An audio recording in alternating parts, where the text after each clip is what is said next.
Until Dawn is a game that had its production began in 2008, which was 14 years ago. Basically, the game was not developed by Supermassive Games, the developers that we know nowadays. The game absolutely did not look like what we can know today. There were some similarities, and I could even say a lot of similarities, but a lot of things were also different. Developed by PlayStation's London studio using a modified version of SingStar game engine, even if some game files are mentioning 2010 as a release date, we tend to believe that it was in fact supposed to release in 2011. The game contains 10 episodes that are unlocked as the player progresses in its playthrough. The game was played in first person using the PlayStation Move controllers, allowing the player to control the different characters and move a flashlight to explore the environment. Being able to play on this build is quite a complicated task, or expensive to be fair. It's not possible to launch this build on an emulator because of the bad support of the emulation of the PS Move controllers, which at that time were still under prototyping. It's also not possible to launch it on a PS3, even hacked, because it doesn't have enough RAM to launch the game, and the build stops if it detects that there is not enough available RAM. The only way to play this build is therefore to have a dev kit, because it has twice as much RAM as a basic PlayStation 3, and the PS Move controller system is correctly supported. To be honest, this build is a complete mystery, because the more information we know about this build, the more confused we get. But thanks to a lot of research,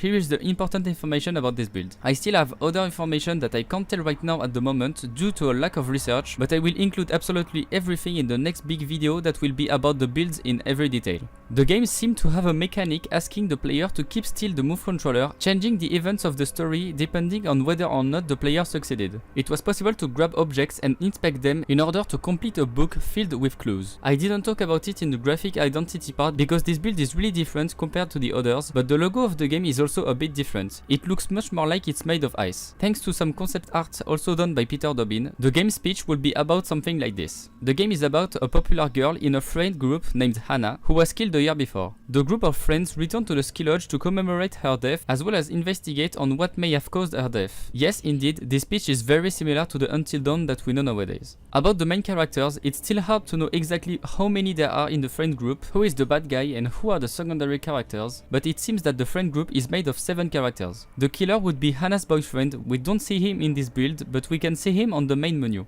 In this build precisely, we can see Chrissy, the girl who is investigating with Scott, her lover, Devon, the snowboarder in the yellow coat, Summer, the blonde girl, Amy, a girl mistaken as the bad guy by Scott in this build, and finally the one who turns out to be the true villain of the game. Unfortunately, this game went through development hell. It seems that the development team had major technical problems to finally be forced to abandon this project, even though it seemed very complete for its time. But I'm saying that this project was abandoned, but was it really abandoned?